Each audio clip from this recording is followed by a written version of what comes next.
বিমোচনবাবু বিধায়ক ভট্টাচার্যের ছেলে। আমি জানি না কতজন আপনারা চিনতে পারলেন তাকে। এমন এমন জিনিস করেছিলেন যেগুলো এখনো রঙ্গমঞ্চে চালু হয়েছে, কিন্তু কে চালু করেছিলেন এটা কেউ বলতে পারেন না। কারণ বাবাকে লোকে সেই অর্থে তখন মনে রাখে। বাবা কিন্তু 1941-42 সালে 20 বছর আগে নাটকে বাবা এক বিরতি প্রথা চালু করেন, এবং বাবা ভূমিকাতে 20 বছর আগে লিখেছেন যে নাটকে গতি আনতে আমি এক বিরতি প্রথা চালু করলাম। তারপরে সেই রেকর্ডটা ভাঙলো বাবার আরেকটি নাটক, যেটা ইন্দিরা গান্ধী পুরো বসে দেখেছিলেন, 5 মিনিট আচ্ছা। দেখবেন বলে এসেছিলেন, কিন্তু পুরো বসে দেখেছিলেন। সেই নাটকটির নাম অ্যান্টনি কবিয়াল, যে বাবা বহু বই পড়ার সুযোগ পেলেন এবং বহু নামি দামি লোকেদের সঙ্গে বাবার পরিচয় হল। বাবাকে যতীন্দ্রনাথ ঠাকুর বাবাকে নিয়ে গেলেন রংমহল থিয়েটারে। একটা ব্যবহার ছিল বাবার নিজের লেখা সিনেমা, চিত্রনাট্য বা সংলাপ লিখছেন, এইরকম ছবি ছাড়া কিন্তু বাবা কোনো সিনেমায় অভিনয় করেন। একমাত্র ব্যতিক্রম মৃণাল সেনের একটি ছবি ভীষণ হিট করেছিল, একটি ছবি বাবার কাহিনী চিত্রনাট্য সংলাপ, সেটা হচ্ছে পৃথিবী আমারে চায়। আচ্ছা, হ্যাঁ। এতে সেই গান দুটো গানও বাবার লেখা, একটা নীলাম্বালা ছওয়ানা আর একটা দূরের মানুষ কাছে এসো শুনবে যদি আমার। বাবাকে টাকা পয়সা দেননি, যা দেবেন বলেছিলেন তা দেননি, বাবার টাকা মেরে দিয়েছে, এরকম বহু হয়েছে। নজরুলের মতন অবস্থা হয়েছে। ফলে বাবা একদম হারিয়ে গেলেন যাকে বলে। প্রায় 39টা অমরেশ লিখেছেন বাবা 39 বছর ধরে। শিশির কুমার ভাদুড়ির মতো লোক, মানুষ, যাকে নাট্যাচার্য বলা হয়, তিনি প্রায় অনাহারে অর্ধাহারে দিন কাটাচ্ছেন একটি অত্যন্ত নামী সিনেমার জন্য। তিনি বলেছিলেন সিনেমাটা হিট করলে বিধায়কদা তোমাকে একটা বাড়ি করে দেবো কলকাতায়, তোমায় আর ভাড়া বাড়িতে থাকতে হবে। সুপার ডুপার হিট হয় ছবি, তিনি আর আসেননি। তার সম্বন্ধে লিখতে গিয়েও কিন্তু আমি ভালো কথাগুলোই লিখেছি, এই কথাটা রেখে।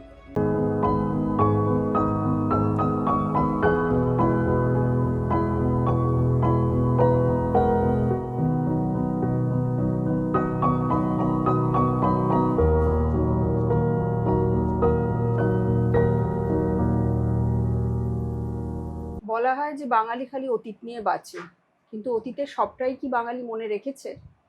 আমরা কি সবাইকে মনে রেখেছি, নাকি ভুলে গেছি কাউকে কাউকে? আজকে আমরা যার কাছে এসছি তার কাছে এত কিছু শোনার আছে। তিনি হয়তো খুব বেশি করে প্রচারের আলোয় আসেননি, হয়তো সেরকম সাধারণ কাজ করেছেন, কিন্তু তার পরিবারের যে ঐতিহ্য রয়েছে তার কথাটুকুই বা আমরা কতটুকু জানি। আজকে আমরা এসেছি বিমোচন ভট্টাচার্যের কাছে। নমস্কার বিমোচন বাবু, অনেক অনেক ধন্যবাদ আমাদের সময় দেওয়ার জন্য। আমি কেন বললাম যে বাঙালি হয়তো কাউকে কাউকে ভুলে গেছে, আমি বিমোচন বাবুর পুরো পরিচয়টা এখানে দিলাম না, শুধু ওনার নামটুকু বললাম। বিমোচন বাবু বিধায়ক ভট্টাচার্যের ছেলে। আমি জানি না কতজন আপনারা চিনতে পারলেন তাকে। বিমোচন বাবু, আপনার কি কোনো ক্ষোভ আছে বা দুঃখ আছে যে সবাই আজকাল আর তাকে মনে রাখেনি? আমার এই সোশ্যাল মিডিয়া আসার আগে আমার এই ক্ষোভটা ছিল। আমার কেন, বোধহয় তখনকার দিনের বিখ্যাত লোকেদের প্রত্যেকেরই ক্ষোভ আছে যে তাদের বাবাকে বা তাদের ঠাকুরদাকে মানুষ মনে রাখেনি। কিন্তু সোশ্যাল মিডিয়াতে আসার পর আমি দেখছি প্রচুর মানুষ বাবাকে মনে রেখেছে, প্রচুর মানুষ বাবার লেখাকে মনে রেখেছেন, এমনকি তারা ক্যারেক্টারের নাম পর্যন্ত বলে দিতে পারেন। ফলে এখন আমি বলতে পারি আমি লেখালেখি শুরু করার পরে বাবাকে নিয়ে আমি প্রচুর লিখেছি, সেগুলো জনপ্রিয় হয়েছে সোশ্যাল মিডিয়া। ফলে কি হয়েছে, বাবা সম্বন্ধে লোকে জেনেছেন, যারা জানতেন না তারা বাবাকে জেনেছেন, যারা জানতেন তারা আমাকে বাবার সম্বন্ধে কথা শেয়ার করেছেন। এমন এমন কথা আমি জানতাম না, যদিও আমি কনিষ্ঠতম সন্তান বাবা, কিন্তু অনেক কথা আমি 1938 সালের কোনো ছবি আমাকে কেউ পাঠাচ্ছে আমার বাবার, যেটা আমাদের কাছে ছিলই না। তো এই নিশ্চয়ই তারা মনে রেখেছিলেন, তা নাহলে বিধায়ক ভট্টাচার্য কে, এটা একটা ব্যাপার ছিল। এখন আমার সেই ক্ষোভ নেই, নেই বললেই চলে, আমার তো নেই। উনি তো মূলত নাট্যকার। মূলত নাট্যকার। ওনার প্রথম নাটক কি? প্রথম নাটক হচ্ছে বাবার মেঘমুক্তি। মেঘমুক্তি রংমহলে সপ্তাহে 2 দিন হতো। তখন সবসময় পেশাদার রঙ্গমঞ্চে 4টে করে শো হতো সপ্তাহে, বৃহস্পতিতে একটা, শনিবারে একটা, রবিবারে দুটো, দুটো। ছুটির দিন যদি পড়তো তাহলে 6টা 7টা এরকম হতো। তো 4টে দিনেই কিন্তু আমি দেখেছি বেশিরভাগ ক্ষেত্রে, আমি প্রত্যক্ষদর্শী আর কি, যেহেতু আমরা থিয়েটারের ভেতরেই থাকতাম, বিশ্বরূপা থিয়েটারের ভেতরেই থাকতাম আমরা, মানে আমাদের এন্ট্রান্স ছিল বিশ্বরূপা থিয়েটারের মধ্যে দিয়ে গিয়ে পেছন দিকে স্টেজের পেছনটায় আমাদের বাড়ি ছিল, মানে আমাদের রান্নাঘরের টিনের চাল দিয়ে ঘেরা ছিল যাতে আলো না স্টেজে পড়ে। হুম হুম। তো তাতে দু একটা ফুটো থাকতো, সেগুলো দিয়ে আমরা পুরোটা রঙ্গমঞ্চ দেখতে পেতাম। তো বেশিরভাগ ক্ষেত্রেই আমি দেখেছি আমার বাবা বিশ্বরূপায় যাওয়ার পরে বেশিরভাগ ক্ষেত্রে হাউসফুল হয়ে যেত, নাটক দেখতে মানুষ আসতেন তখন, বিশেষ করে পেশাদার রঙ্গমঞ্চের নাটক দেখতে। পেশাদার রঙ্গমঞ্চ বলে তো এখন আর কিছু নেই। এখন আর নেই, একবারই নেই তো কোনো ওনার প্রথম নাটক হচ্ছে মেঘমুক্তি। মেঘমুক্তি। তাতে কারা অভিনয় করেছিলেন? মেঘমুক্তিতে খুব নামকরা কেউ ছিল কিনা আমার এতটা মনে নেই। আচ্ছা। রানীবালা ছিলেন, এটা আমার হুম মনে হুম। আছে, ছবি বিশ্বাস ছিলেন বলে আমার ধারণা।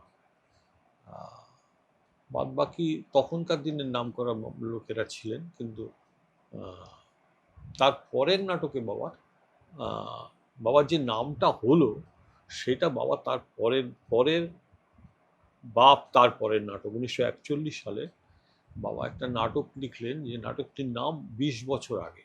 আচ্ছা। তো 20 বছর আগেটা কি, 20 বছর আগে তো বাবা এমন এমন জিনিস করেছিলেন যেগুলো এখনো রঙ্গমঞ্চে চালু হয়েছে, কিন্তু কে চালু করেছিলেন এটা কেউ বলতে পারেন না, কারণ বাবাকে লোকে সেই অর্থে তখন মনে রাখেনি। এখন আমি লেখার পরে এবং প্রমাণ সহ লেখার পরে লোকে মনে রেখেছেন, বলছেন যে হ্যাঁ আমরা জানতাম না। এমনকি আমি যেখানে থাকি যে আবাসনে, সেখানে থিয়েটারের 3জন অত্যন্ত দিকপাল মানুষ আছেন, তারা যদি এই অনুষ্ঠান দেখেন তারা বুঝতে পারবেন আমি তারা কাদের কারা? কথা বলছি। না, আমি তাদের নাম নিতে আছে, নামটা আচ্ছা ঠিক করছি না। আছে ঠিক আছে। সবাই জানেন তারা বেলগেছিয়া ভিলায় থাকেন। তাদের মধ্যে 3জনই আমায় বলেছেন তারা জানেন না যে এটা কে প্রবর্তন করেছিলেন। তার মধ্যে প্রথমটা হচ্ছে ফ্ল্যাশব্যাক প্রথা।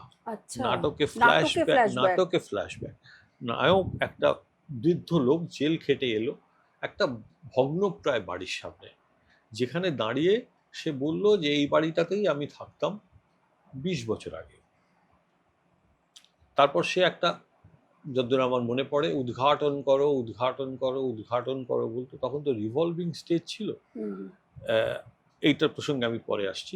তো দৃশ্যটা ঘুরে যেত, সেটা ফ্ল্যাশব্যাকে চলে গেল, তারপর আবার দৃশ্য ঘুরতে ঘুরতে ফ্ল্যাশব্যাক, লাস্ট দৃশ্যে আবার ওই দৃশ্যটাই ফিরে এলো, তিনি শেষ করলেন নাটক।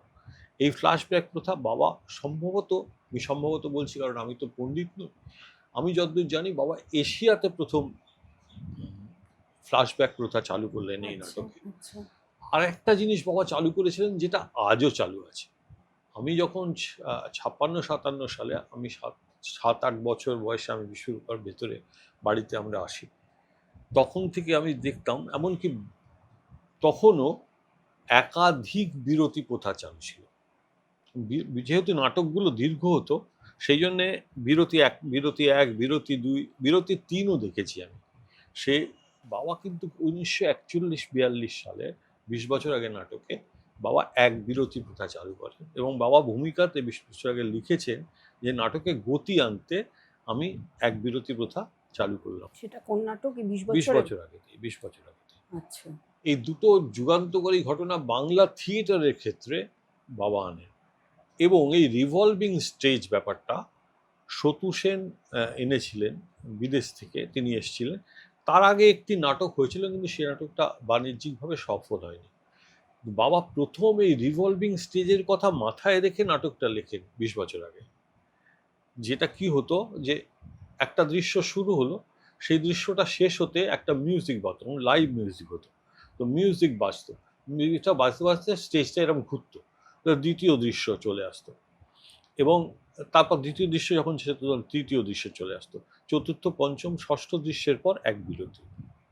এইটা বাবা প্রথম চালু করলেন 20 বছর আগে নাটকে। আরও একটা যুগান্তকারী ঘটনা বাবা করেছিলেন, সেটা হচ্ছে গিয়ে খবর বলছি নাটকে, দেশভাগের ওপর নাটক, সেই নাটকে বাবা নায়ক বা নায়িকা বা কোনো চরিত্র তার মনের কথা বলার জন্য মাইক্রোফোন ব্যবহার করছেন, এইটাও বাবা প্রথম চালু করেন এই খবর বলছি নাটক। আচ্ছা, সেটা এখনো চালু আছে। এখন তো পুরোটাই মাইক্রোফোনে অভিনয় করেন লোকেরা, কিন্তু অভিনেতারা। কিন্তু এটা চালু করেছিলেন কিন্তু বিধায়ক সেটা ভট্টাচার্য। কিরকম মনের কথা বলছে, মানে প্রি রেকর্ডেড জিনিসটা আসতো নাকি? প্রি রেকর্ডের হয়তো হতো, বা তখন টেপ রেকর্ডার এসে গেছে, আমি বলতে পারবো না। 46-47 এর ঘটনা এটা। আহ, কিন্তু রেকর্ডেডই হতো সম্ভবত। আমি আমি তখন আমি জন্মাইনি, ফলে আচ্ছা, আমার হ্যাঁ, পক্ষে জানা বলা সম্ভব। যায়। আর যারা জানতে পারতেন আমার দাদা দিদিরা, তারা কেউই জীবিত নেই। একজন মাত্র দাদা আছেন আমার, সে আমার চেয়ে 4 বছরের বড়, আমার দাদা। তার কাছ থেকে আমি বড় অনেক খবর টবর নিয়ে, যেটুকু সে জানে সেটুকু নিয়ে আমি লিখি। যেগুলো আমি লিখি সেগুলো ওর কাছ থেকেও অনেক কিছু জেনে নিই আমি। আমার জন্মের সত্যি তো অনেক আগে, ফলে হুম। আমি এগুলো জানি না। তো ওনার যে লেখাগুলো, নাটকগুলো উনি লিখতেন, সেটা কি শুধু ওই মঞ্চে অভিনীত হবে বলে লিখতেন, নাকি লিখতেন তারপরে মঞ্চে অভিনীত হতো, কিরকম ব্যাপারটা? বাবার একটা অসুবিধা হয়েছিল কি, বাবা ওই প্রথম যে নাটকগুলো লিখলেন, মাটির ঘর 20 বছর আগে, তাই তো, আহ, মেঘমুক্তি, এইসব নাটক, বা 10-12টা 15টা নাটক লেখার পরে বাবা কালিকা থিয়েটারের সঙ্গে একটা চুক্তিবদ্ধ হয়ে যান। কোন থিয়েটার? কালিকা থিয়েটার, যেটা কালিকা এখন থিয়েটার, আচ্ছা। তপন থিয়েটার রয়েছে তপন বোধহয় নাম। থিয়েটার, আচ্ছা। কালিকা থিয়েটার তখন রাম রাম চৌধুরী হয়তো পুলিশ কমিশনার ছিলেন, আমি তাকে দেখিও নি। আমি যা শোনার কথা বলছি, তিনি ওই মালিক ছিলেন। তো তিনি বাবাকে চুক্তিবদ্ধ করেছিলেন নাট্যকার হিসেবে, কিন্তু একটাও নাটক লেখাননি। আচ্ছা। সমস্তই নাট্যরূপ দিয়েছিলেন। শরৎচন্দ্রের নাটকে সবচেয়ে বেশি নাট্যরূপ দিয়েছেন বাবা। তো ওই নাট্যরূপগুলো দিতে দিতে বাবা বেরিয়েও আসতে পারছেন না, যেহেতু কন্ট্রাক্ট আছে, আর নাটকও লিখতে পারছেন না। তো এই 56 সালে বাবাকে দক্ষিণেশ্বর সরকার এবং রাসবিহারী সরকার বলেন যে নাটক লিখুন একটা। বাবা ক্ষুধা নাটক লেখেন। ক্ষুধা তো ওনার খুব সেটা বিখ্যাত নাটকের। বিখ্যাত নাটক, এবং সেটা টানা চলার ক্ষেত্রে এশিয়ান রেকর্ড করেছিল। আচ্ছা। ঠিক তার পরের নাটকটা সেতু, যেটা অরিজিনাল গল্পটা বাবার নয়, নাটকটা ছোট একাঙ্ক নাটিকাটা ছিল কিরণ মিত্র, সেটাকে বাবা পূর্ণাঙ্গ নাটক করেন। সেইটা চলেছিল ওইটাকে ভেঙে দিয়ে। ওই রেকর্ডটা ভাঙলো সেতু। তারপরে সেই রেকর্ডটা ভাঙলো বাবার আরেকটি নাটক, যেটা ইন্দিরা গান্ধী পুরো বসে দেখেছিলেন, 5 মিনিট আচ্ছা, দেখবেন বলে এসেছিলেন, কিন্তু পুরো বসে দেখেছিলেন। সেই নাটকটির নাম অ্যান্টনি কবিয়াল। আচ্ছা। সেইটা আবার ওই রেকর্ডটা ভাঙে। কিন্তু তারপর বাবা নাটক লেখা ছেড়েই দেন, বাবা অসুস্থ হয়ে পড়েন। সেই রেকর্ডটা ভাঙে হচ্ছে গিয়ে বারবধূ। কি? বারবধূ বারবধূ, সেটা আচ্ছা। বাবার লেখা নয়। না, ওটা তো অন্য নাটক একটা। না, নাটকটা খুব ভালো ভালো ছিল। ছিল। অন্য অন্য কারণের জন্য নাটকটি বিতর্কিত, এবং বিতর্কিত হয়েছিল, কিন্তু হ্যাঁ। নাটকটি অত্যন্ত ভালো, সুবোধ ঘোষের লেখা, হুম, হুম, হুম, অত্যন্ত ভালো গল্পের উপর লেখা। কিন্তু প্রেজেন্টেশন বা এইসবগুলো, মানুষ অনেক পিউরিটান ছিলেন, হুম, হুম, হুম। ফলে একজন বলল খারাপ তো খারাপ, কিন্তু দেখতে লোকে যাচ্ছিলেন। সে এই বাবার নাট্যকার ছিল। অ্যাকচুয়ালি বাবার তো কোনো চাকরি ছিল না। বাবা প্রথম জীবনে আহ, আহ, যুগান্তর অফিসে চাকরি করতেন। যুগান্তর অফিসে চাকরি করতেন বাবা। তো সেখান থেকেই বাবা তখন বিয়ে করেছেন, 27 সালে বাবা বিয়ে করেছেন, 1927-এ। তখন তারপরেই বাবা যুগান্তরে জয়েন করেন। তো সুকোমল কান্তি ঘোষ মালিকদের একজন ছিলেন, যারা বাবার খুব বন্ধু ছিলেন। তো সুকোমল কান্তির ঘরে ঢুকলে সবাই দাঁড়িয়ে উঠতো, বাবা উঠতেন না। তো যারা বাবা সহকর্মী ছিলেন, তারা বাবাকে বলতেন যে তুমি উঠে দাঁড়াও না কেন। সুকোমল কান্তিকে বলেছেন, তুষার কান্তিকে বলেছেন যে বিধায়ক, বাবা তখন বিধায়ক নাম হয়নি, বাবা তখন বগলা রঞ্জন, বাবা বগলা উঠে দাঁড়ায় না। তো সুকোমল কান্তি বলেছিলেন তুই একটা কাজ করিস, আমি বাইরে দাঁড়িয়ে একটা গলা খেকাড়ি দেবো, তুই তখন উঠে বাথরুমে চলে যাস, তারপর তুই এসে সবাই বসবে, তুইও বসে পড়িস। বাবা বললেন না, আমি গলা খাকারি শুনতে পেলাম না, তুই আবার ঢুকলি, আমি উঠলাম না, তার চেয়ে আমি চাকরি ছেড়ে দিচ্ছি। বলে বাবা দিলেন চাকরি ছেড়ে। তখন আমার দাদাও হয়ে গেছে। তখন বাবাকে তুষারকান্তি ঘোষ ডেকে পাঠান, এখানে ডেকে বলেন যে তুই যে চাকরিটা ছেড়ে দিলি, তুই খাবি কি, তো বিয়ে করেছিস, তোর ছেলে আছে, তুই খাবি কি। বলে সে আমি জোগাড় করবো। তুই কিচ্ছু জোগাড় করতে পারবি না। বলে বাবা শিশির কুমার ইনস্টিটিউট বলে একটা লাইব্রেরি এখনো আছে বাগবাজারে, আচ্ছা। বাবাকে সেখানে চাকরি দিলেন, যা মাইনে ওখানে পেতেন বাবা সেই মাইনেতেই চাকরি দিলেন।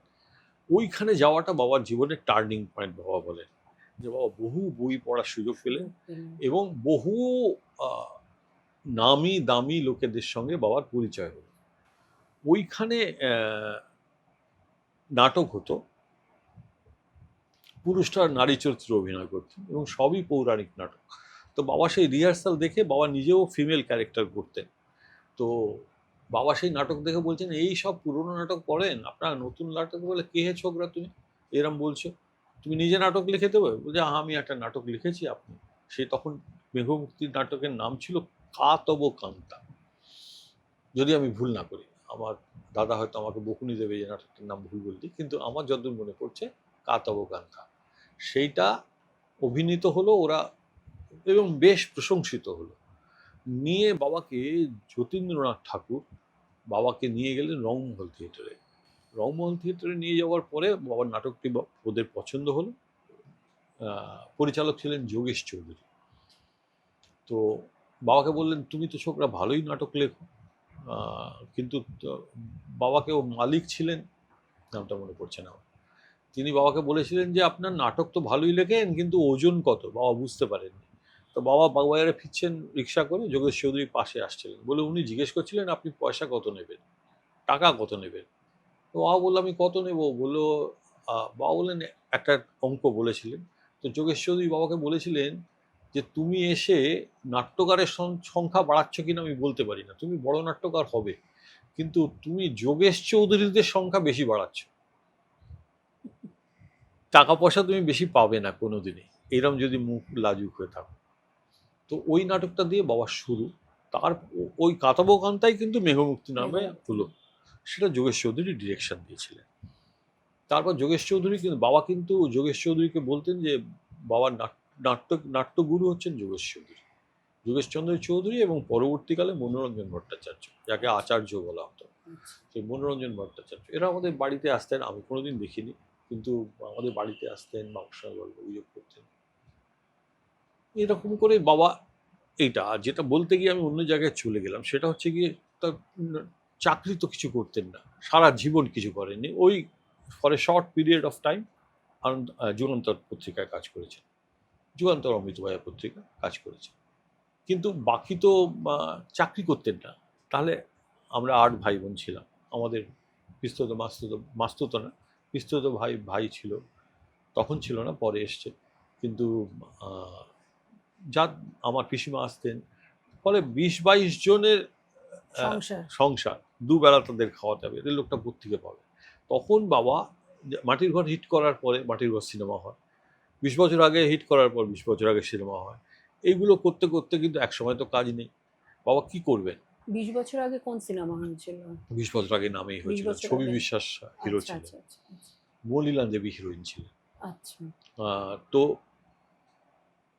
কি করবেন তখন, তখন বাবা এই ওইগুলো তো নামেই হয়ে গেছিল, কিন্তু বাবা তখন কাহিনী চিত্রনাট্য সংলাপ লিখতে শুরু করলেন এবং নাটক এবং সিনেমার জন্যে বাবাকে বলা হতো মধু সংলাপী। এটা তো আপনার লেখায় আমি হ্যাঁ, পড়েছি। মধু সংলাপী বলা হতো বাবাকে।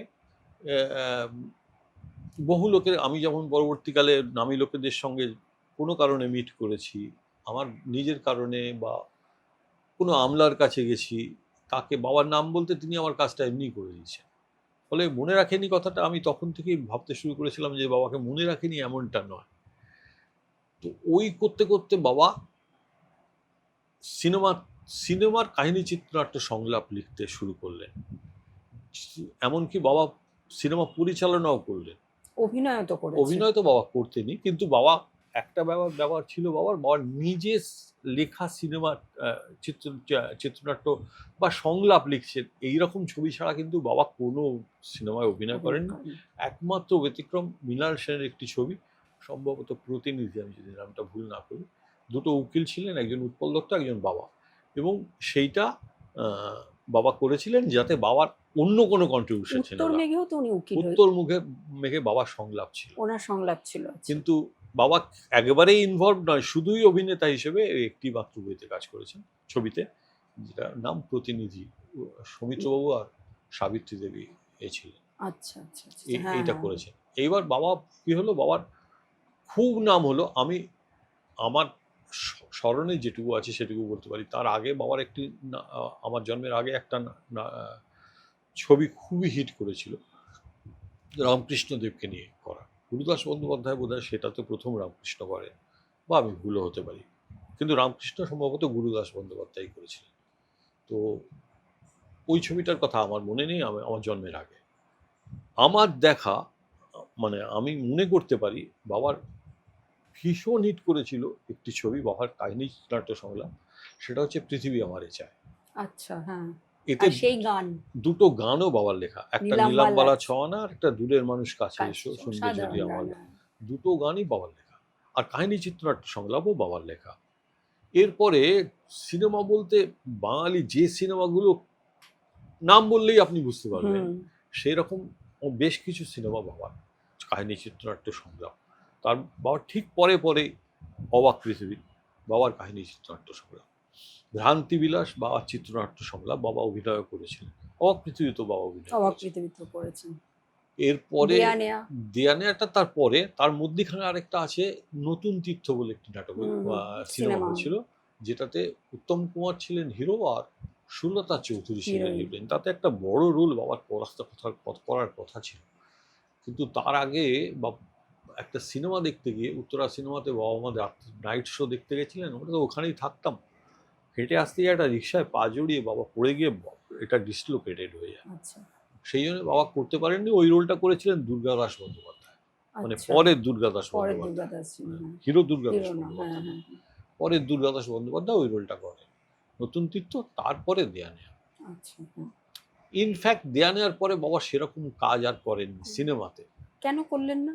বাবা করলেন না, একটা হচ্ছে গিয়ে বাবা করেননি, উত্তম কুমারকে নিয়ে করেন। উত্তম কুমার নিজে পছন্দ করেছিলেন বাবার একটি উপন্যাস কাক কালো কোকিল কালো বলে। হুম, হুম। তো সেইটা উত্তম কুমার একটা চিঠি লিখেছিলেন বাবাকে, বাবা তার দুরবস্থার কথা জানিয়ে বা তরুণ কুমারের কাছে জানিয়ে বলেছিলেন তুই উত্তমকে বলে দিস যে আমার কিন্তু এই অবস্থা চলেছে, আমি বিশ্বরূপা থেকে চলে এসেছি, ফলে আমার কোনো কাজ নেই। তো উত্তম কুমার একটা চিঠি লিখেছিলেন, তরুণ কুমারই আমাদের দিয়ে গেছিলেন চিঠিটা, যে আমি তো বম্বেতে আছি বিধায়কদা, আমি ফিরে গিয়ে আপনার কাক কালো কোকিল কালো করব, এবং আপনি আর কাউকেই গল্পটি দেবেন না। দেবেন। কিন্তু তখন ফিরে এসে তো বিধ্বস্ত হয়ে বিধ্বস্ত পড়লেন, হয়ে পড়লেন। একেবারেই চললো না বইটি সারা ভারতে, এবং তখন খুবই ওরই খারাপ অবস্থা। ফলে উনি হার্ট ওর থেকে অ্যাটাকও হলো বেরোনোর ওই জন্য সময়টা। ১ নম্বর ২ নম্বর হচ্ছে উনি যে ছবি পাচ্ছেন তাতেই সাইন করছেন টাকাটা রিকভারি হুম। করার জন্য। সেটা করতে গিয়ে বাবার কথা মাথা থেকে, আর বাবা তখন আবার নতুন করে নাটক পান। শীষমহল বলে একটা শীষমহল বলে একটা প্রেক্ষাগৃহ হলো সালকিয়াতে।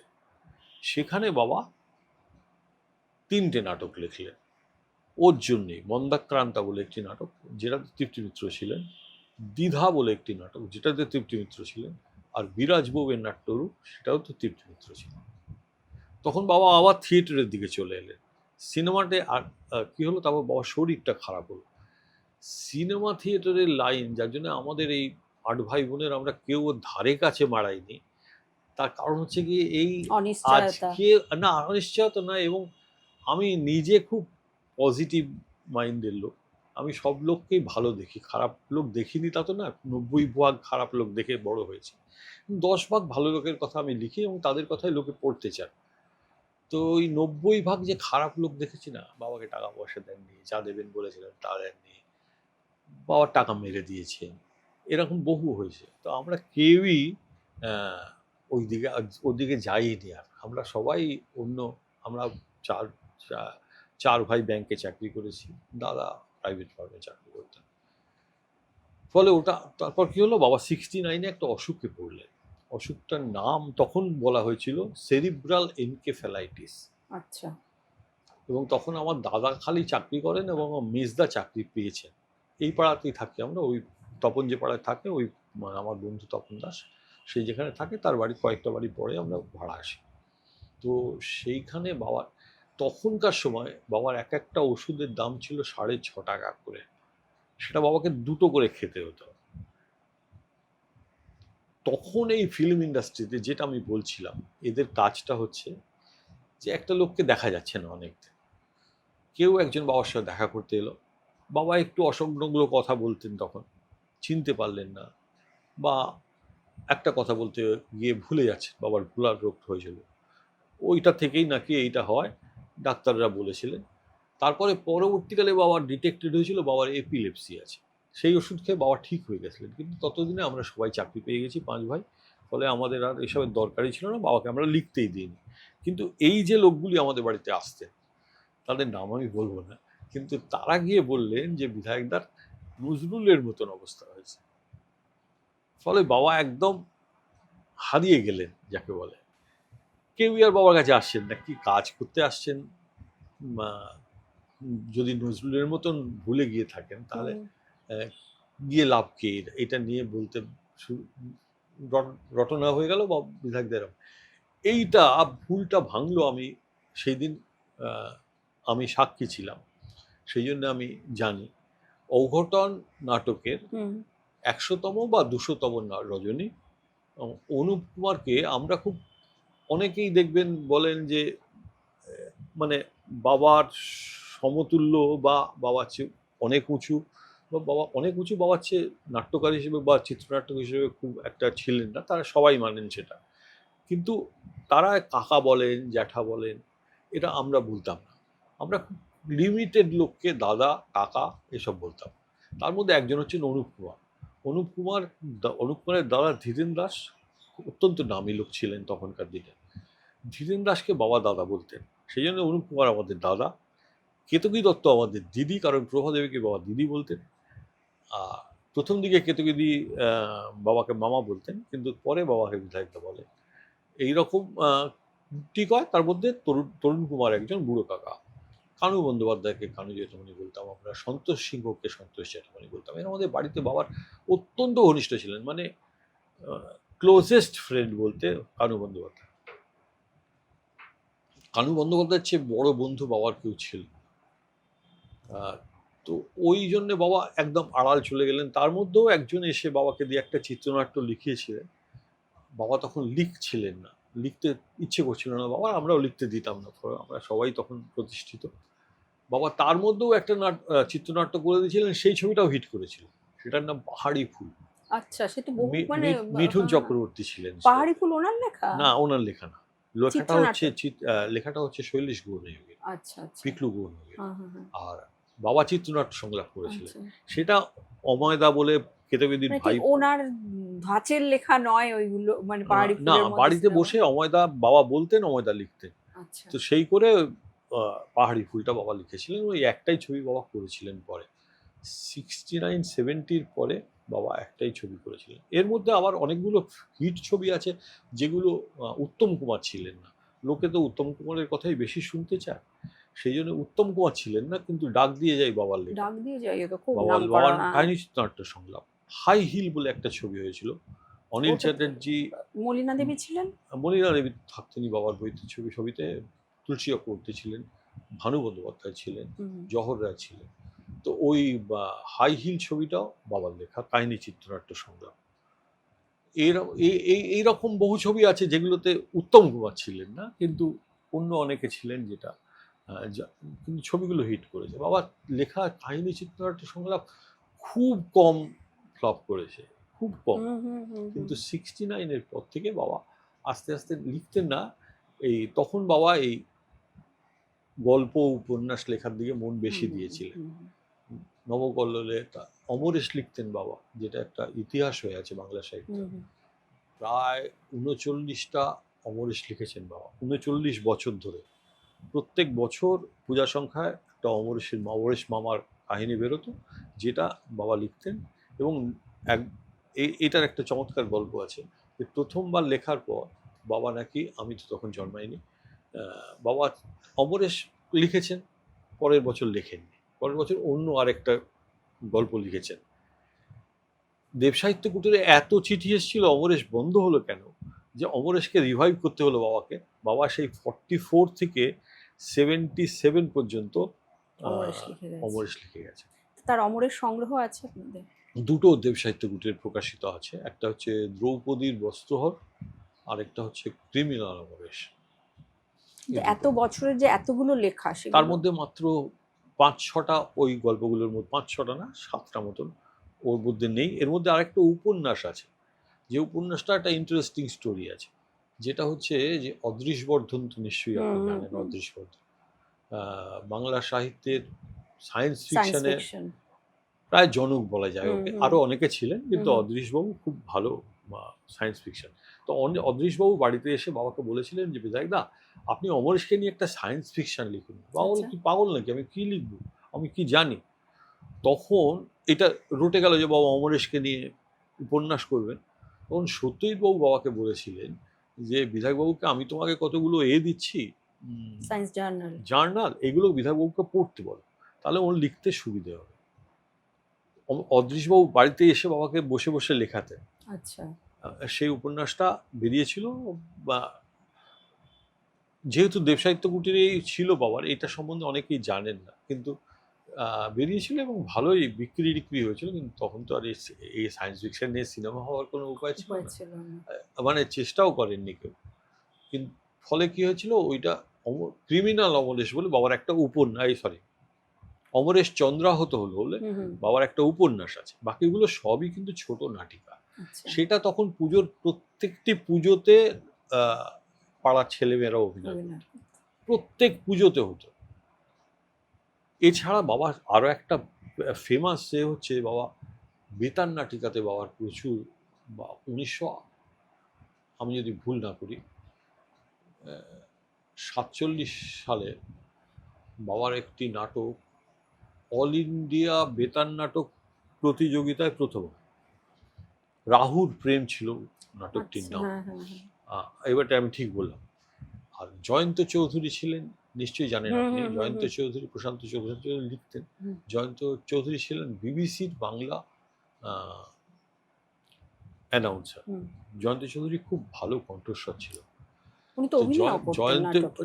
না, বেতার নাটকে করতেন, বেতার নাটকের কথাই বলছি। প্রযোজনাও করতেন, মানে অভিনয় অভিনয়ও করতেন। করতেন। তো জয়ন্ত চৌধুরী ছিলেন হিরো, আর নীলিমা সেন হ্যাঁ যিনি হ্যাঁ সংবাদ পাঠিকা, হ্যাঁ হ্যাঁ তিনি হ্যাঁ ছিলেন হিরোইন। আচ্ছা এইটা হচ্ছে বাবার নীলিমা বাবার সেন বেতার নাটক করতেন এটা আমি জানতাম না। হ্যাঁ হ্যাঁ, প্রথম, একবারে প্রথম, মানে আচ্ছা ওই রাহুল প্রেম নাটকে এরা দুইজন ছিলেন। আচ্ছা এরপরে বাবার প্রচুর বেতার নাটক বাবার হয়েছে।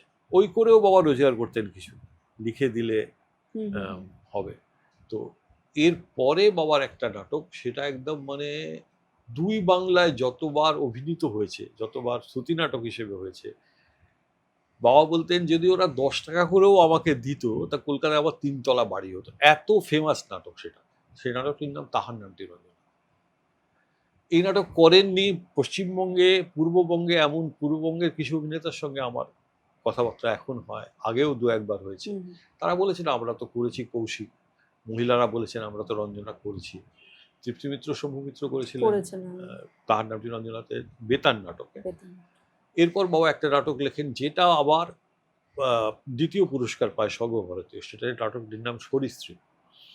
সরীসৃপ নাটকে ওই নাটকে অভিনয় করেছিলেন সরোজবালা দেবী, কানু বন্দ্যোপাধ্যায়, সত্য বন্দ্যোপাধ্যায়, মানে পিএলটির নন, হুম হুম। সত্য মানে সত্য বন্দ্যোপাধ্যায়, বন্দ্যোপাধ্যায়। কানু বন্দ্যোপাধ্যায়, গৌতম চক্রবর্তী, চক্রবর্তী। শ্রীলা মজুমদার।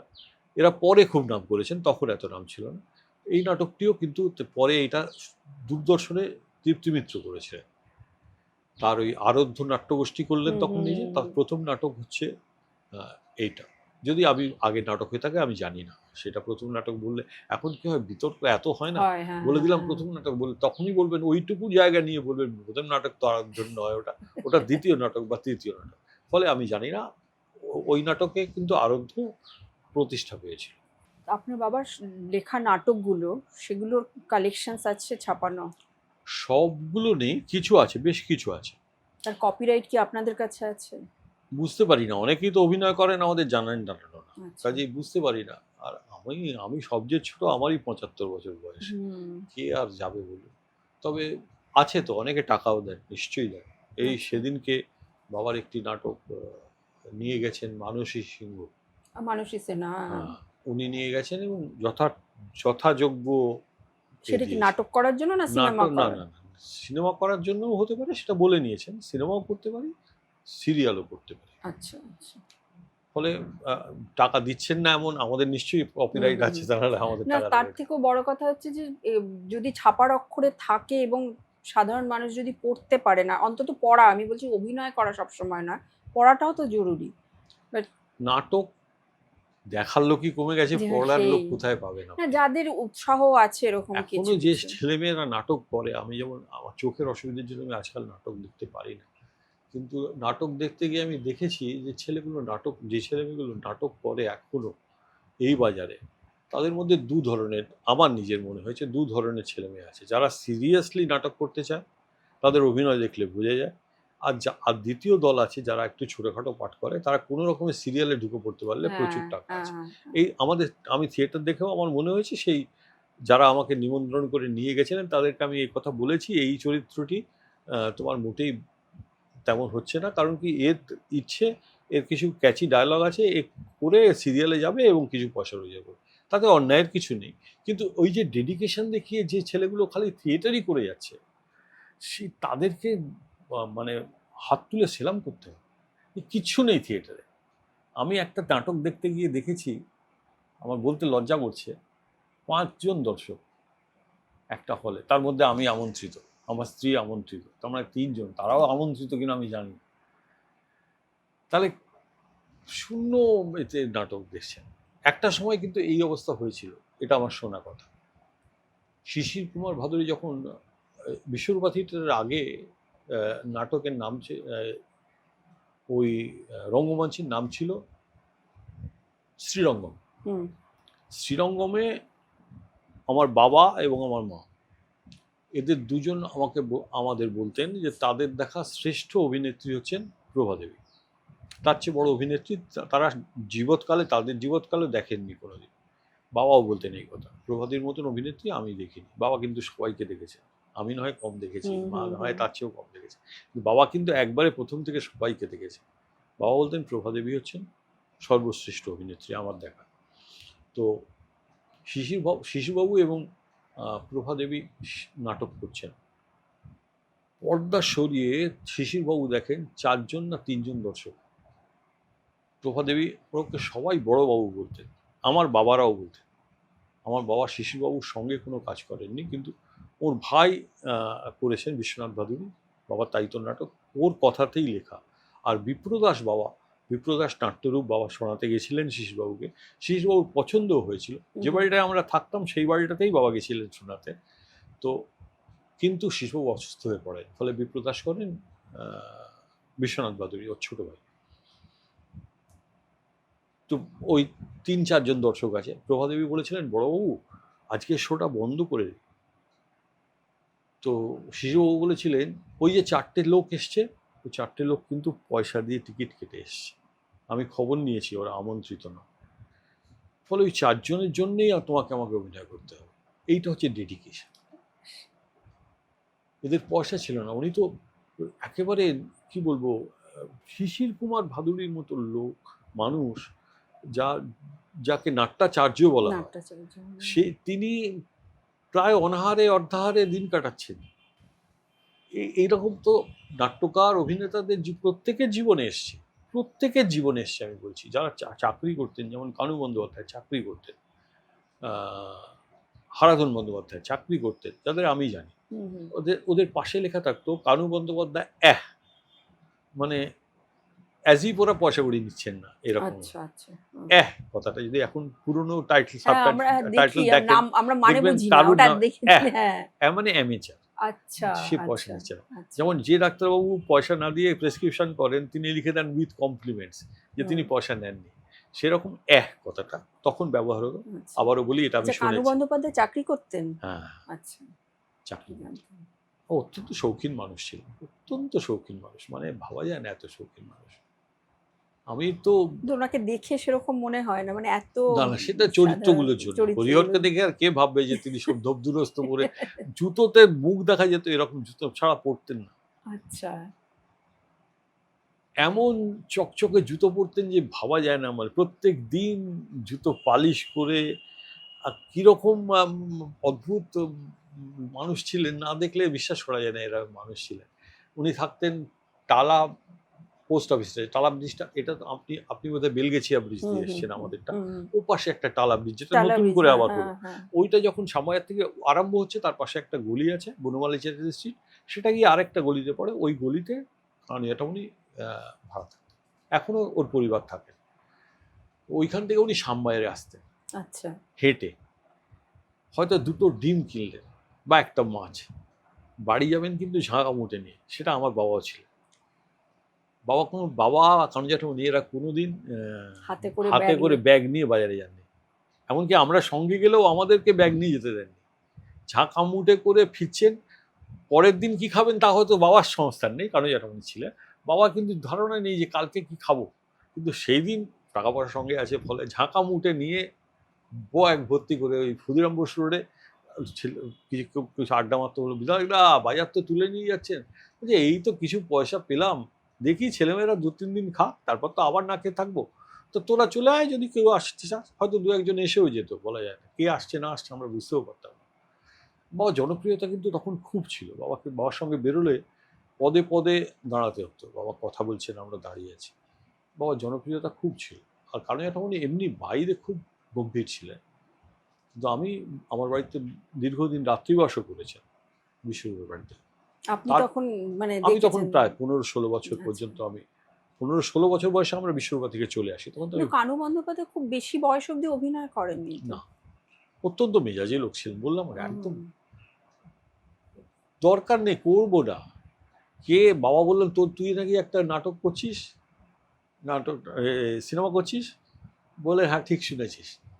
তারপর বাবা বললো ছেড়ে দিলাম রে, বলা আমি নাটকটা এই সিনেমাটার নামও করবো না, অভিনেত্রীর নামও করবো না। কেন? বলে নায়িকাটাকে এরকম মিছনির মতো দেখতে। কি বলবেন এই লোকগুলিকে, কি বলবেন? এর এর কিন্তু টাকা আসতো বাড়িতে। এদের স্ত্রীরা জানতেও পারলেন না, একটা বড় অ্যাসাইনমেন্ট ছেড়ে দিলেন লোকটা কি না, নায়িকার নায়িকাকে পছন্দ। মেছুনির মতন দেখতে। তো ও করে লাভ নেই। তুই কি, বাবা বলে তুই কি হিরো নাকি? তো বলে না না না, তো এই দেশেও অভিনয় করা যায় না, চলে। আর আপনি তো সে আমলের অনেক বিখ্যাত বিখ্যাত সবাইকে অভিনেত্রীদের দেখেছি, দেখেছেন। সবাইকে মানে দেখেছি, এমনকি সবাইকে। এমন মানে আমি আপনার আমি লেখাতেই পড়েছি। দুজনকে বাড়িতে দেখিনি। একজন হচ্ছেন সুচিত্রা সেন, তিনি আমার বাবার ছবিতে অভিনয় করেছেন। ঢুলি বাবার কাহিনী চিত্রনাট্য সংলাপ, এটাও একটা খুব গুরুত্বপূর্ণ গুরুত্বপূর্ণ ছবি, কিন্তু সেটা উত্তম কুমার ছিলেন না। হুম। ঢুলিতে সুচিত্রা সেন ছিলেন, কিন্তু আমাদের বাড়িতে কোনোদিন আসেননি। কিন্তু বাকি লোকেরা আমাদের বাড়িতে আসতেন। এমন এমন ছিল। আর একজনকে দুজন বললেন আপনি, একজন সুচিত্রা সেন আর একজন আরেকজন সৌমিত্র, তার সঙ্গে বাবার কোনো ছবি নেই। জন। ওই প্রতিনিধি তে বাবা সৌমিত্রবাবু একই ছবিতে অভিনয় করেছিলেন, কোর্ট সিনে একসঙ্গে ছিলেন, কিন্তু বাবার আমাদের বাড়িতে কোনোদিন আসেননি, কারণ বাবার কোনো ছবি উনি করেননি। এই দুজনই আমি বাড়িতে দেখিনি, এদেরকে আমি অন্য জায়গায় দেখেছি, কিন্তু বাড়িতে দেখিনি। বা তাছাড়া আমি এমন কাউকে মনে করতে পারি না যিনি আমাদের বাড়িতে আসেন। খুব ইন্টারেস্টিং কিছু অভিনেতা অভিনেত্রীর মানে আপনার লেখাতেই আমি যাদের কথা পড়েছি, যেমন ধরুন রাজলক্ষ্মী দেবী, রানীবালা দেবী, তারপরে আর একজন যিনি, ওনার নামটা আমার এখন মনে পড়ছে না, যিনি ওই ভ্রান্তি বিলাসে ভানু বন্দ্যোপাধ্যায়ের স্ত্রীর চরিত্র যিনি করেছিলেন, লীলাবতী করালি। লীলাবতী করাল। লীলাবতী করালির মতন শক্তিশালী অভিনেত্রী আবার আমি কম দেখেছি। আমি তো প্রভাদেবীতে দেখিনি। ইনি একটা অসাধারণ অভিনেত্রী ছিলেন, একটা গায়ের রং ছিল, আমি তো এখন একটু কম দেখি চোখে। ওই ওই ব্যাগটার, যেটা কালো বলেই মনে হচ্ছে আমার, ওই রকম কালো কালো ছিলেন। আবদাল্লা করতেন এতে কি বলে আলিবাবার নাটকে, কোনো মেকআপ দরকার হতো না। আবদাল্লা তো এমনি আলকাতরা মেখে করতো লোকে, ওর কোনো কালো, কিন্তু যা অভিনয় করতেন না লোককে। একদিন আমার লেখাতে আছে সেটা, একবার সম্মিলিত অভিনয় হবে একটা, তাতে সরোজবালা দেবী জাহানারা করবেন, শাহজাহানে সরোজবালা দেবী জাহানারা করতেন। আমি তখন ছোট ছিলাম, অবাক হয়ে যেতাম। একটা দৃশ্য ছিল, ঔরঙ্গজেব শাহজাহানকে বন্দি করে রেখেছে, জাহানারা আসছেন সরোজবালা দেবী। আমি অন্তত 4-5 বার দেখেছি ওর অভিনয়। উনি একটা বোরখা পরা, তারপর যারা ওটা তোলেন তখনই হলে হাততালিতে ফেটে পড়তো। উনি ওটা তুলতেন, দেখা যেত সরোজবালা দেবী। তো ঔরঙ্গজেব ওয়াজ সাচ এ ক্যারেক্টার, অন্তত ওই শাহজাহান নাটকে, যিনি মন্ত্রমুগ্ধ করে দিতে পারতেন, একটা লোককে কনভিন্স করে দিতে পারতেন। কনভিন্স করে দিলেন যে ওর কোনো দোষ নেই, সব আল্লাহ করছেন, আমি কিছু করছি না। এটা বলার পরে উনি ৩ বার, এইটা ধরুন স্টেজ, এইখানে দাঁড়িয়ে আছেন, আমি দুজনকে ঔরঙ্গজেব করতে দেখেছি, একজন কানু বন্দ্যোপাধ্যায় আর একজন ছবি বিশ্বাস, সেটা আমার খুব ভালো কানু মনে নেই। বন্দ্যোপাধ্যায় ঔরঙ্গজেব কানু করেছেন? ঔরঙ্গজেব করেছেন, ওই সম্মিলিত অভিনয়, আমি হুম। দেখেছি সেটা। তো এইখানে কানু বন্দ্যোপাধ্যায় দাঁড়িয়ে আছেন বা বসে আছেন, উনি এখান থেকে একবার বলতেন চমৎকার ঔরঙ্গজেব, এমনভাবে দৃষ্টি দিতেন হলটা হাততালিতে ভরে যেত। আর একটু পায়ে এগিয়ে যেতে বলতেন আবার বলি ঔরঙ্গজেব চমৎকার, আবার হাততালি পড়ত। থার্ড বার ওই ফার্স্ট উইংস থেকে বেরোতেন, আবার বলি ঔরঙ্গজেব চমৎকার বলে বেরিয়ে গেল। এই ওই রকম অভিনেত্রী দেখাই যায় না আজকাল, কি গলার স্বর ছিল। তো উনি অসুস্থ হয়ে পড়লেন, কারণ উনি বাবাকে এসে বললেন, এই বিধায়ক সরজিৎ তো অসুস্থ হয়ে পড়েছে, কি করবি? বাবা এক মুহূর্ত সময় না নিয়ে বললেন করালিকে বল। করালি দেবীকেও আমরা পিসি বলতাম। তো করালি পিসি এলো, বলে ওই তো দরকার পড়লে যখন তখন ডাকলে, এমনিতে তো কাজ দাও না। বলছে না না রে, খুব বিপদে পড়েছি। সবাই দুজনেই বললেন, বাবা কানকে ঠাকুর, যে আমি আরেকজনকে ঔরঙ্গজেব করতে দেখেছি, নীতিশ মুখোপাধ্যায়। নীতিশ তারটা আমার মনে মুখোপাধ্যায় তো আছে, ঔরঙ্গজেব। দুরন্ত অভিনয় করত। তো ওই ৩টে জায়গায় করালি পিসিও হাততালি পেলেন, অথচ করালি পিসি দেখতে তো মানে কি বলবো, লুক ওয়াইজ করার, কিন্তু এত ভালো অভিনেত্রী ভাবা যায় না এত ভালো। আর রাজলক্ষ্মী দেবী রানীবালাকে আমি দেখিনি। রাজলক্ষ্মী দেবী যেরকম অভিনয় করতেন ওই রকমই কথা বলতেন। বাড়িতে এলে মার কাছে রান্নাঘরে ঢুকে যেতেন, কি বৌঠান কি রান্না করেছেন বলে এইরকম বসে পড়তেন। আরেকটা জিনিস ইন্টারেস্টিং, আমি কাউকে কোনোদিন বলিনি বা লিখিনি, মানে এখন তো লিখি। আমাদের বাড়িতে না কোনো খাট ছিল না, আমরা সবাই মাটিতে শুতাম। তখন কলকাতার অধিকাংশ লোকজনই মাটিতে শুতেন, কেউ খাটে খুব একটা শুতেন না। চৌকি থাকতো কারো কারো বাড়িতে, কিন্তু খাট বলতে এরকম যে খাট বা আমার শোবার খাট, এই খাট কিন্তু খুব কম লোকের বাড়িতে আমি উত্তর কলকাতায় দেখেছি। মাটিতেই শুতাম আমরা সবাই। এবং যদি সবচেয়ে বড় আমি ধরি ছবি বিশ্বাস, উত্তম কুমার, এরাও এসে আমার বাড়িতে মাটিতে বসেই বাবার কাছে শুনেছেন। মলিনা দেবী থেকে শুরু করে সাবিত্রী দেবী, এরা সবাই কিন্তু তখন আমি দেখিনি তাদের, কিন্তু তারাও এসে মাটিতে বসেই শুনেছে আমাদের। কিন্তু সত্যি তারা কোনোদিন বলেননি যে কেন একটা কিছু দাও বসবো, এরকম কোনোদিন বলেননি, কেউ না। মাটিতেই বসেছেন তারা। ওই রঞ্জনা বসে ওই রকম করে আমি বাইরে থেকে দেখেছি উত্তম কুমার বাবার নাটক শুনছেন, বাবার স্ক্রিপ্ট শুনছেন, সবাই মাটিতে বসে আছে। সেই দিন অনেকে এসেছিলেন, তরুণ কুমার ছিলেন, উত্তম কুমার ছিলেন, ভানু বন্দ্যোপাধ্যায় ছিলেন, তারপরে মণি শ্রীমানি ছিলেন, এরকম অনেক লোক ছিলেন যারা সবাই কিন্তু মাটিতে বসে আছে। আমার কাছে একটা ছবি আছে, বাবার জন্মদিনে অনেকে এসেছেন, তারাও কিন্তু মাটিতে বসেই আছেন, মাটিতেই বসে আছেন।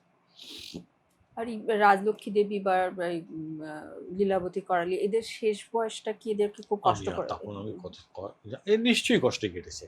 এদের তো কোনো কে পয়সা দিত নাকি এদের? কারণ এদের কোনো মানে শেষটা কি হলো সেটা জানাই তুলসী যায় না চক্রবর্তী কখনো। বাবাকে বলেছিলেন, বাবাকে কেন অনেককেই বলেছেন, আমরা বাবার কাছেই শুনেছি যে তুলসীদা বলছে যে কি লোক রে, আমাকে এত টাকা দেবে বলছে, ওই পরশ পাথরের হ্যাঁ সময় আমাকে তো আর বাংলা ইন্ডাস্ট্রি কাজ দেবে না, কাজ দেবে না। আপনি পাগল নাকি, আপনি আমার এত টাকা দেবেন না, আমাকে কাজ দেবে না।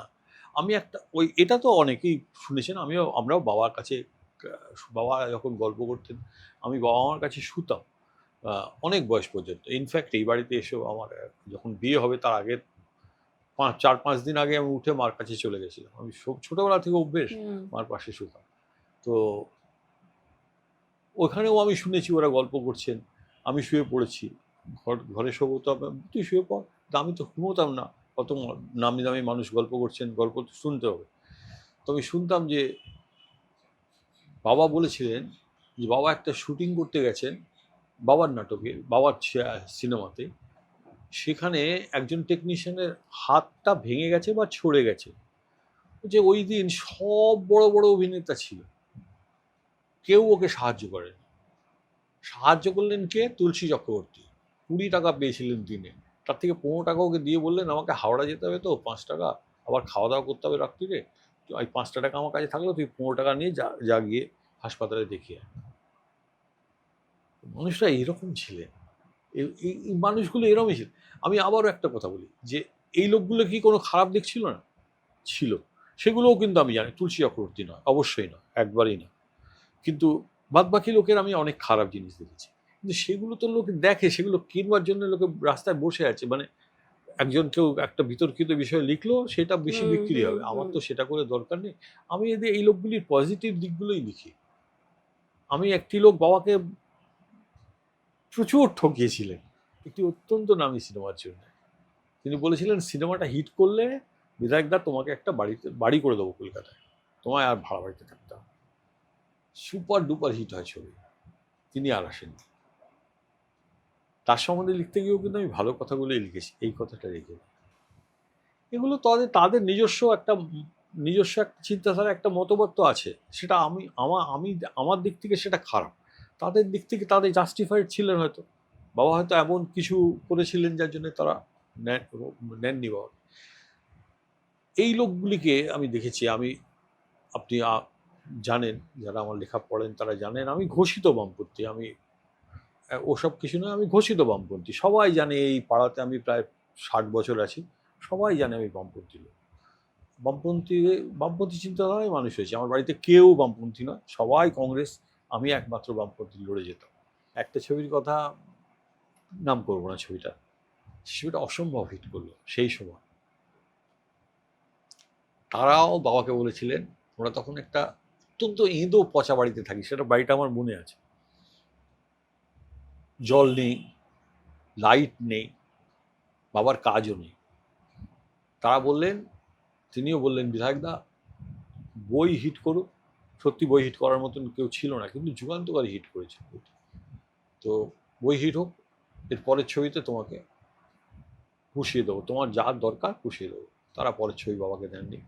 এবং এইটাই আমি বামপন্থী কেন বললাম, আমি এইটাও বিশ্বাস করি না, যারা বাবার সঙ্গে এইগুলো করেছেন তাদের পরবর্তী ছবিতে তারা মুখ থুবড়ে পড়েছে। সেই প্রোডাকশন হাউসটাই উঠে গেল, পরের ছবিটিতে থাকলো না। তারপরে যার কথা বললাম যে 5,000 টাকা দেননি, তারপরের ছবিতেও একেবারে সেম কাস্টিং, সেম ডিরেক্টর, খালি কাহিনী চিত্রনাট্য সংলাপ অন্য লোকের। সেই ছবিটি একদম মুখ থুবড়ে পড়লো। যদিও এগুলো তাদের অনেক ক্ষতি হয়েছে, কিন্তু আমাদের মনে হয় যে এইসব লোককে যদি টাকা, যেটা এটা তো কন্ট্রাক্ট নয়, আমি আপনাকে বিশ্বাস দীর্ঘদিনের করা। চেনা, এরা হুম দীর্ঘদিনের চেনা বাবা তো থিয়েটার ইন্ডাস্ট্রি এবং ফিল্ম ইন্ডাস্ট্রির লোক। এই করেই বাবা আমাদের বড় করেছেন। আমাদের শরীরে যে রক্ত বইছে তার বেশিরভাগ রক্তের মধ্যে সিনেমা থিয়েটারের টাকার মেশা, তাতেই আমরা বড় হয়েছি। কিন্তু এরা বাবাকে কেন, আরো অনেককে ঠকিয়েছেন। যারা ঠকিয়েছেন তারা কিন্তু দাঁড়াতে পারেননি পরবর্তীকালে, সিনেমা তাদের আর হিট করেনি। নাটকের জগতে যেটা ধরুন এখনো মানে যারা যাদের নাম করা হয় নাট্যকার হিসেবে, সেরকম ভাবে বিধায়ক ভট্টাচার্যের নাম তো তোলা হয় না। সেটা তো ওরা তো বুদ্ধবাবু স্টার্ট করেননি, ওরা রাবণের সময় থেকে চালু ছিল। রাবণ ওরা, আমরা হচ্ছি রাম, সেই সময় থেকে আমরা ওরা ছিল। তো এই যখন থেকে এই গ্রুপ থিয়েটার বলা হতো, তখন হুম হুম অ্যামেচার থিয়েটার বলা হতো, এখন গ্রুপ থিয়েটার বলা হয়। অ্যামেচার থিয়েটার আসার পর পাবলিক থিয়েটার, পেশাদার থিয়েটারে যা হয়েছে সে সবই খারাপ। অন্তত অনেক দিন পর্যন্ত সেই কথা ওরা বলতেন। বাবা শতবার্ষিকীতে 2জন লোক বলেছিলেন আমরা এটা ভুল করেছি। আমাদের সামনে রত্নখচিত একটা সিংহাসন ছিল, আমরা দেখতে পাইনি। তার মধ্যে একজন হচ্ছেন বিভাস চক্রবর্তী, আরেকজন হচ্ছেন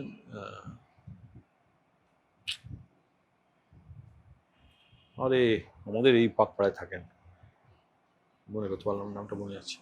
আচ্ছা।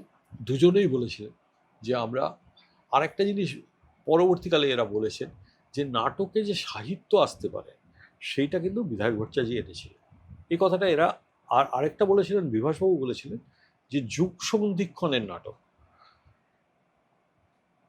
পৌরাণিক এবং ঐতিহাসিক নাটক হ্যাঁ চলে হ্যাঁ আসছে, হ্যাঁ, সেখান থেকে সামাজিক নাটক, সামাজিক নাটক, এই সামাজিক exactly, নাটকটা হ্যাঁ। বিধায় ভট্টাচার্য প্রথম চালু হুম, করলেন। হুম। যদিও শচীন সেনগুপ্ত তার আগে লিখেছেন তটিনীর বিচার, কিন্তু বিধায় ভট্টাচার্যের প্রথম এবং নামগুলো যে না মাটির ঘরে 1941 বা 39 লেখা, 1939, আর 100 হুম, বছর হয়ে হুম, যাবে। হুম। এইটাতে পণের জন্য একটি মেয়ে আত্মহত্যা করছে, ওই সময় লেখা। মনোরঞ্জন ভট্টাচার্য বিখ্যাত হয়েছেন তো পরে বহুরূপীর আচার্য হয়ে গেছিলেন, কিন্তু বিখ্যাত হয়েছিলেন বাবার মাটির ঘর নাটকে সত্য প্রসঙ্গ করার পর। ঘরে ঘরে বাবার তখন সিনেমা, তখন মানুষ থিয়েটার দেখতো, মানে আর এগুলো তো মৌলিক নাটক, আর আমরা মৌলিক যেগুলা নাটক। যেটা আমরা দেখি গ্রুপ থিয়েটারে কালচারে তো মানে আচ্ছা আপনি বলুন তো আমাকে একটা কথা, বাংলা থিয়েটারের সবচেয়ে নামকরা নাট্যকারকে, তিনি কোনো ভারতীয় নন, বার্টল ব্রেক্ট। ও আচ্ছা আচ্ছা, এটা আপনি বাংলা আগেও বলেছেন এই কথাটা, বাংলা হ্যাঁ। থিয়েটারে যত জোরদার মারা গেছে, তত জোরদার কিন্তু প্রকৃতপক্ষে মারা যায়নি। বাংলা থিয়েটারে তখন একটা ট্রেন্ড এসে গেল জোরদারকে মারতেই হবে, সবাই জোরদার, মানে সেই জোরদারগুলোই কিন্তু পরবর্তীকালে বামফ্রন্টে এসেছে হুম বা হুম। কংগ্রেসে ছিল, হ্যাঁ, বামফ্রন্টে এসেছে, বামফ্রন্ট থেকে তৃণমূলে তৃণমূলে এসছে, গেছে, তারপর তাদের বিজেপি। চরিত্রই এরকম। হ্যাঁ। কিন্তু যাই হোক, যত এবং ব্রেক্ট হচ্ছেন বাবার জন্মদিনে কয়েকদিন বাদে ব্রেক্টের জন্মদিন, হই হই পড়ে যায় ব্রেক্টের জন্মদিন পালন হ্যাঁ করার জন্য। হ্যাঁ হ্যাঁ। বাবার জন্মদিন নীরবে পড়ে মানে থাকে। এই কথাগুলো আমার মনে হয় খুব সোচ্চারে বলার দরকার আছে, না, আমি তো খুব সোচ্চারে, আমি সোচ্চারে কোনো বলার রকম দরকার রাগ ঢাক আছে। না করে বলি, তাতে অনেকে মানে আমার কেন উপর, অবহেলিত থাকবেন? না অবহেলিত থাকার দরকার নেই, ইতিহাসের তো স্থান দিতে হবে, আপনি এক্স্যাক্টলি। এগুলো কি করে ছড়িয়ে হ্যাঁ দেবেন? হ্যাঁ। ইতিহাস নতুন করে লিখলে তো হবে হুম না। হুম। নবান্ন দিয়ে ভারতীয় থিয়েটার শুরু হয়, ভারতীয় থিয়েটার শুরু হয়েছে অনেক আগের থেকে। গিরিশ ঘোষ ছিলেন তার মধ্যে, এরা গিরিশ ঘোষকে এবং সুশীল ভাদুরকে বাদ দিতে পারে না বলে ছবি বিশ্বাস যে থিয়েটার করেছেন এটা কতজন জানে বলুন? হুম। কজন জানে? অসিত বরণ কত বড় একটা, আমি একটা ঘটনা জানি না তখন সময়, একটা ঘটনা বলি। অ্যান্টনি কবিয়াল দেখতে গেছি, বাবার তখন শরীর খারাপ, আমি সঙ্গে গেছি, আমি মানিকতলাতেই আড্ডা মারতাম, আমার লেখাতেও পাওয়া যায় মানিকতলাতেই আড্ডা মারতাম। তা আমি গেছিলাম বাবাকে অ্যান্টনি কবিয়াল দেখতে বসিয়ে দেবো, দিয়ে আমি এসে আড্ডা মারবো, আবার ফেরার সময় নিয়ে যাবো। তো আমি কি হলো, আমি একটু বসে, অনেকদিন দেখিনি থিয়েটার, বসে দেখে আমি পেছনে গিয়ে বসলাম, বাবা সামনের রোতে বসে আছে। তখন আহ, অসিত বরণ কিন্তু আবার সম্পর্কে আমার বাবার কি বলে ওটা, বেয়াই। অসিত বরণের বড় ভাইপোর সঙ্গে আমার ছর্দি বনানীদি, মানে আমার, আমরা টুলদি বলি, হুম হুম। টুলু ওর ডাকনাম ছিল, আমরা টুলদি বলি। আমার নিজের ছর্দির অসিত বরণের নিজের বড় ভাই ছেলের সঙ্গে বিয়ে হয়েছে, বড় আচ্ছা। ওদের বংশের বড় ছেলে, ফলে দুজনের বেয়াই। তো অসিত বরণ ঢুকেছেন, তার আগে খবর পেয়েছেন বাবা গেছেন দেখতে। তো ঢুকছেন ভোলা ময়রা সেজে, ঢাক ঢোল নিয়ে, ক্ষীরোদ দত্ত তো বোধ হয় এ বাজাতেন লাইভ। ঢুকে স্টেজের মধ্যে ওই ফুটবোর্ডে এসে গেল, আরে তোরা আমায় বলিসনি আজকে বলাবুর বাড়িতে গান? পাও বলছে, কেন তোকে বলেনি, তুই জানতিস না? বলছে, না না হুজুর আমি জানতাম না, তাহলে কি আমি এত দেরি করে আপনার সঙ্গে আগে কখন এসে আপনার পায়ে ধরে নিয়ে যেতাম। থিয়েটার চলছে কিন্তু দর্শক বসে আছে। তো বলছে শরীরটা একটু খারাপ লাগছে। বলছে হ্যাঁ রে শরীরটা খারাপ ছিল। বলছে বাবা বললো তোরও তো শরীরটা দেখছি খারাপ। বলছে আমার তো বয়স হলো, ভোলা ময়দার কি কম বয়স? এরকম বলে টলে বলে, তাহলে তোর নাম ওই ভট্টাচার্যবাবু, নাটক শুরু করি? বলে হ্যাঁ হ্যাঁ জয় হোক বাবা বললো। হই হই করছে দর্শক, বিধায়ক বাবুর সঙ্গে কথা বলছে, বিধায়কদার সঙ্গে কথা বলছে সামনে। আমি পেছনে, আমাকে তো কেউ চেনে না, আমি পেছনে বসে শুনছি। ঢুকে গেলেন, গান শুরু করলেন, নাটক শুরু হয়ে গেল। মানে কোনো রকম জড়তা নেই, সেই দিনই ওইটাকে ইম্প্রোভাইজ করলেন, ওটাকে করে দিয়ে আবার চলে গেলেন। এতদিন বাদে দেখা হয়েছে, সেটা স্টেজের বাইরে বাবা বসে আছেন, উনি সামনে বসে অভিনয় করছেন। হুম হুম। এটাতে কি অসুবিধা আছে? মানে কি যে ভালো লাগতো তখন, পরিবেশটাও এমন ছিল এমন ছিল। মানুষের। কত লোক কাজের জন্য আমি দেখতাম বাবার কাছে এসছেন, বাবার নিজেরই কাজ নেই, কিন্তু ইন্ডাস্ট্রিটা ছোট ছিল তো, বিশেষ করে ফিল্ম ইন্ডাস্ট্রিটা ছোট, একটা ফিল্ম ইন্ডাস্ট্রি, কটা ছবি হতো বছরে। তো খবর চলে গেল বাবা একটা ছবি পেয়েছেন, ছবিটির নাম অবাক পৃথিবী। তরুণ কুমার, বাবা সব নাটকে তরুণ কুমার থাকতো, মানে এমন কোনো নাটক বাবার নেই যাতে তরুণ কুমারের কোনো চরিত্র নেই। তরুণ কুমার থাকতেনই। তো তরুণ কুমার প্রযোজনা করবেন অবাক পৃথিবী, প্রযোজক তরুণ কুমার, গৌতম পিকচার্স গৌতম উত্তম পিকচার্স, কুমারের ছেলের ছেলের নাম। নামে তরুণ কুমার প্রযোজক। তো আমাদের বাড়িতে এলেন নৃপতি চট্টোপাধ্যায়।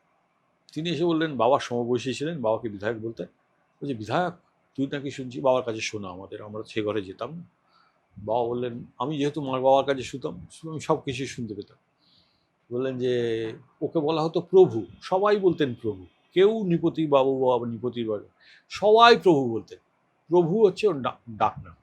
প্রভু কি বলে, তুই নাকি ছবি পেয়েছিস? বলে, কে বললো তুমি? বলে, বল না, পেয়েছিস তো? বলে, হ্যাঁ। বলে, একটা দেখিস, 1-2 দিনের রোলটা একটুখানি যেন আমি পাই। বলছে, তুই বুড়োকে গিয়ে বল, বুড়ো তো প্রযোজক। বলে, তার কাছেই তো গেছিলাম, সে তোর কাছে পাঠালে। ও বলে, আচ্ছা ঠিক আছে, যা, আমি যে রোল করবো। নাটকটা শুরু হলো একটা জেলের দৃশ্যে। উত্তম কয়েদি কুমার ছেলে। ছাড়া পাচ্ছেন, তার চোরেদের সভাপতি হচ্ছেন নৃপতি চ্যাটার্জি। তিনি বলছেন যে আজকে ও চলে যাচ্ছে, ও যেন খুব তাড়াতাড়ি আবার ফিরে আসতে পারে, এই কামনাই করছি। যে বেশি দিন বাইরে থাকলে আমাদের ভালো লাগে না, জেলটাই আমাদের বাড়ি। এইটা দিয়ে শুরু হলো নাটক। সেই পাঠটা বাবা লিখে দিলেন। এরা অবলীলায় বাবার কাছে আসতে পারতেন।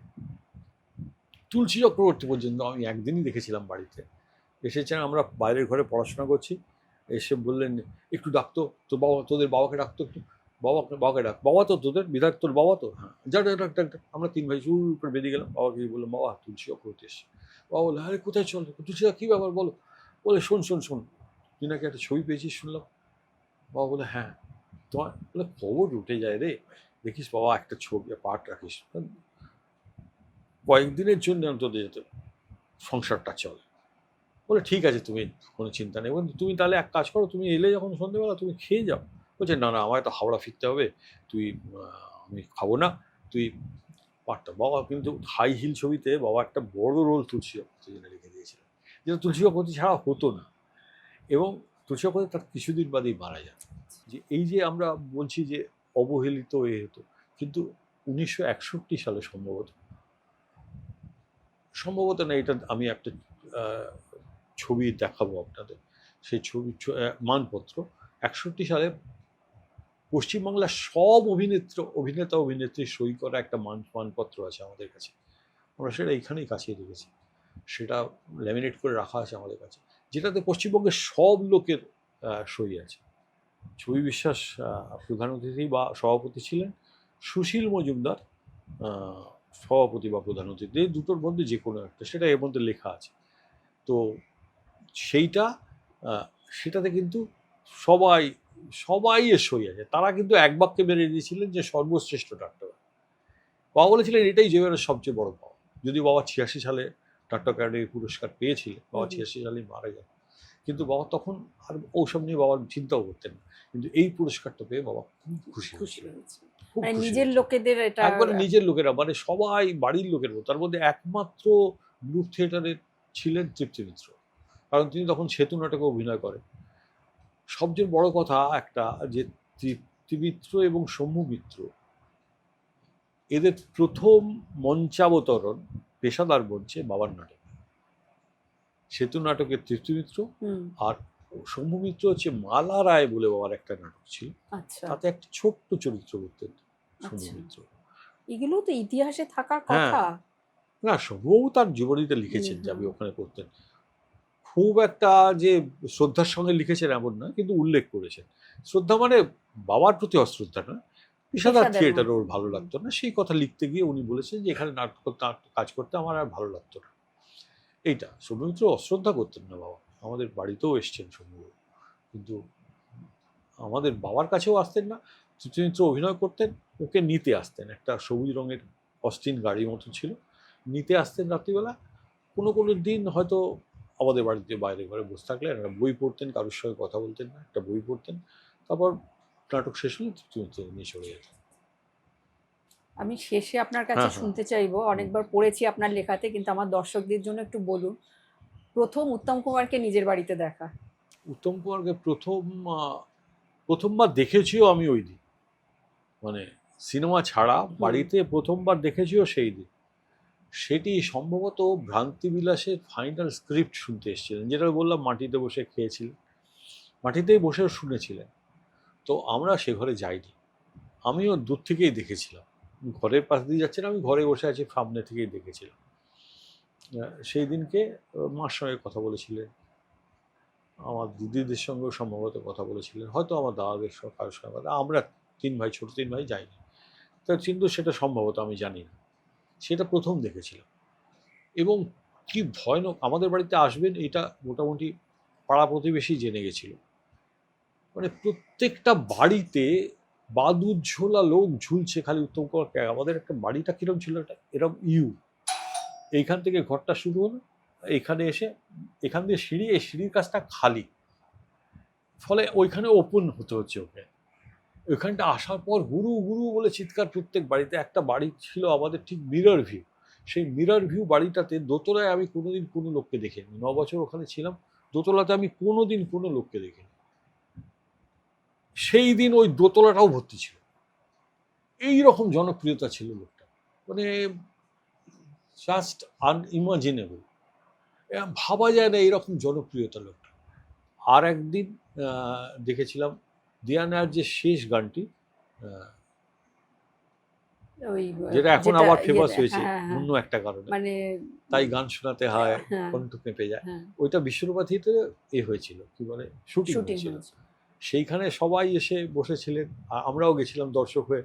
ওই যে যত দর্শক দেখেন তার মধ্যে আমার পরিবারের সবাই ও ছিল, আচ্ছা আমরা আচ্ছা মাঝে মাঝে হাততালি দিচ্ছিলাম, আচ্ছা আচ্ছা। ওরা বলছেন হাততালি দিতে, আমরা হাততালি দিচ্ছিলাম। সারাদিন ধরে শুটিং হলো, আমরা আবার বাড়ি চলে এলাম খেতে, আবার গিয়ে উত্তম কুমারকে দেখলাম, তিনি চলে যাচ্ছেন, আবার আসুন উত্তমবাবু, উত্তমায় তুমি এসো এরকম বললে আবার উত্তম কুমার আসছেন, আবার হাত জোর করে নমস্কার করছেন।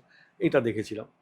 আর একদিন আমি দেখেছিলাম যেটা বাই চান্স, সেটা আমি হয় খেলতে নয় পড়তে বাড়ি থেকে বেরোবো সন্ধ্যের একটু আগে, তো আমাদের সিঁড়িটার নিচে একটা দরজা ছিল, সদর দরজা, যেটা কোনোদিন বন্ধ হতো না।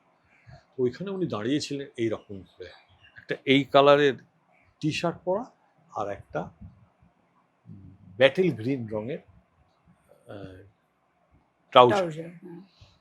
তো আমি নেমেছি, ফলে আমাকে জিজ্ঞেস করবেন যে বিধায়কদা আছেন। আমি আবার 3টে সিঁড়ি লাফাতে লাফাতে বাবা গেছি, বললাম বাবা উত্তম কুমার নিচে। বলে সে কি রে বাবা, লুঙ্গি বাঁধতে বাঁধতে কী হলো কী হলো। বলি বাবা, আমি নেমে যাওয়ার সময় শুনলাম, বলছি আরে বসাই আপনি ফোন ধরেন না কেন। ওইটা আমি প্রায় এইখান থেকে এইটুকুর মধ্যে দেখেছিলাম উত্তম কুমার, এবং আমার বলতে কোনো দ্বিধা নেই, আমি পুরোনো দিনের সব অভিনেতাদের দেখেছি, একেবারে কাছ থেকে দেখেছি। এত সুন্দর পুরুষ মানুষ আমি জীবনে দেখিনি, জীবনে দেখিনি এত সুন্দর পুরুষ মানুষ। পুরুষ মানুষ যদি খুব সুন্দর হয়, আমার নিজের ধারণা যে একটু যেন কীরকম যেন একটা মনে হয়, কিন্তু উত্তম কুমার সব দিক থেকে একটা অদ্ভুত একটা ক্যারি করতেন নিজেকে, ওইটা দেখেছিলাম একদিন। এছাড়া তো এদিক দেখেছেন ওদিক দেখেছিলাম। আপনার এই বর্ণনাটা যেটা লিখেছেন আপনি, এই যেটা এক্ষুনি গল্পটা বললেন, এটা তো লিখেওছেন আপনি, লিখেছেন।